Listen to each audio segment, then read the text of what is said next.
Relato A Grande Captura, do livro Umbanda e Experiências Fora do Corpo, de Pablo de Salamanca. Projetei-me mais uma vez, espontaneamente, numa noite em que nada planejei. Havia ido dormir sem realizar exercícios projetivos. Recordo de estar numa extensa área, ao ar livre, acompanhado de pessoas de minha convivência. Todos éramos participantes de um grupo espiritualista no qual havíamos ingressado recentemente. Somávamos 4 pessoas: eu, Tetê Souza, Fabiola e um rapaz que agora não consigo distinguir a identidade. A localidade era um ambiente meio rural, com extensos gramados e árvores esparsas. Eu sabia que ocorreria uma espécie de blitz em breve, para que fossem presas entidades inamistosas. Caminhamos até chegarmos a um prédio baixo, onde nos abrigamos por um tempo. Dentro da construção, próximo à portaria, abordei um homem fardado, sentado a uma mesa aparentemente de madeira escura, que parecia ser um policial ou militar. Falei-lhe da minha preocupação com o meu grupo, já que a operação de captura deveria ser tensa, com possibilidades fortes de confusão e luta. Então, para minha surpresa, ele respondeu: Senhor, eu já informei que entre 2 e 4 horas da madrugada a operação vai ser executada. Assim, fora desse período, é mais seguro. Ele me disse isso e ainda escreveu num papel o horário narrado, para eu entender claramente, enquanto ele fazia a explicação. Fiquei um pouco envergonhado, pois acabei recordando que momentos antes eu já o havia importunado com aquela questão. Percebi que, de fato, eu havia passado por instantes de baixa lucidez naquela projeção astral e agora recobrava uma consciência melhor. Agradeci e me afastei. Após um lapso de memória, os momentos de tensão já haviam passado. A operação foi completada e eu e meu grupo caminhávamos por uma estrada de terra batida. À nossa frente, como um guia, ia um garoto de pele morena, aparentando 10 ou 11 anos de idade. Ele andava com um gingado engraçado, parecendo muito à vontade e feliz, quase dançando. O seu jeito lembrou-me as entidades da linha dos herês da Umbanda. Num dado ponto do caminho, à direita, íamos passando por um tipo de galpão velho de madeira. Reduzi meu passo e parei.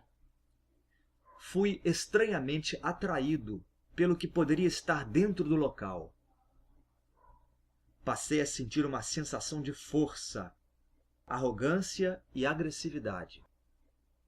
Aquela energia mexia com os meus conteúdos de vidas passadas, ou seja, com meus sentimentos e hábitos pretéritos ainda vivos em mim. O que estava no galpão sintonizava-se comigo e eu com aquilo. Aproximei-me da porta de madeira e, repentinamente, o garoto adiantou-se e abriu ela para eu entrar, fazendo uma espécie de mesura brincalhona, com um dos braços estendidos. Entrei, meio hipnotizado pela estranha força que me atraía. Logo percebi que o interior do galpão em nada se parecia com o lado externo.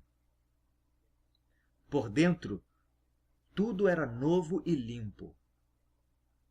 Havia uma forte iluminação no ambiente.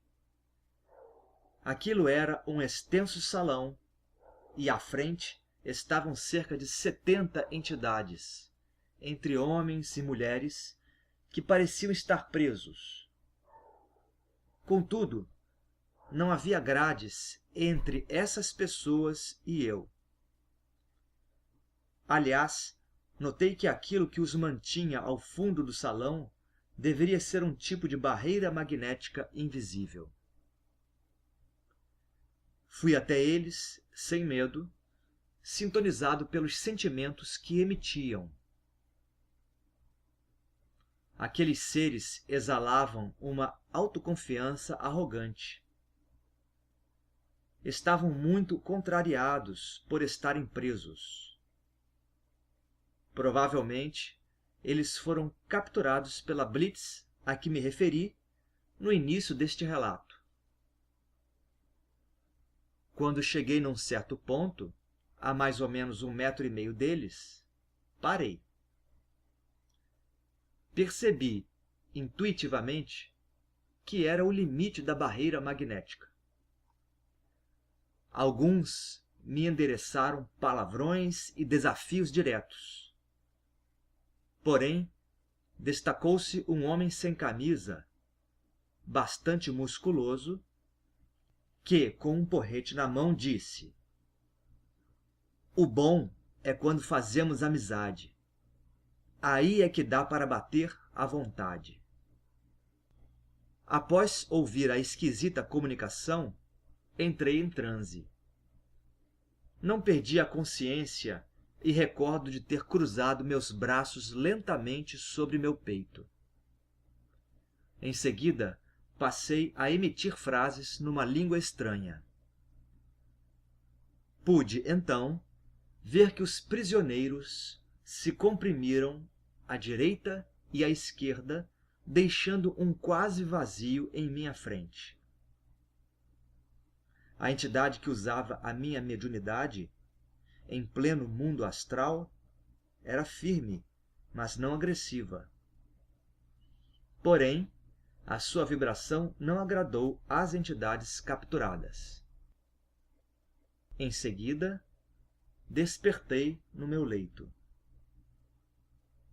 Data: 11 de abril de 2015. Comentários adicionais. Eis um relato que demonstra a atividade protetora e higienizadora da Umbanda nos planos espirituais próximos ao mundo físico, que conta com a participação de médiuns desdobrados, como doadores de ectoplasma, de uma forma mais ou menos evidente.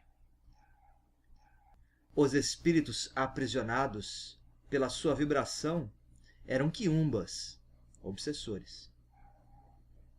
A corrente umbandista tem, como uma de suas principais funções, encaminhar estes seres de modo a permitir que vivamos na Terra com as condições básicas para desenvolvermos bem a atual reencarnação. O teste da vida material é não nos sintonizarmos no dia a dia com criaturas ainda voltadas à negatividade. Quanto à entidade que se utilizou de minha condição mediúnica dentro do galpão, pareceu-me ser do chamado povo do Oriente, que atua também no umbandismo. O gesto de cruzar os braços sobre meu peito foi no sentido de proteção. Isto não deve ser confundido com as rápidas e vigorosas batidas na altura do chakra cardíaco que fazem os guias da linha de Xangô. Não foi este o caso.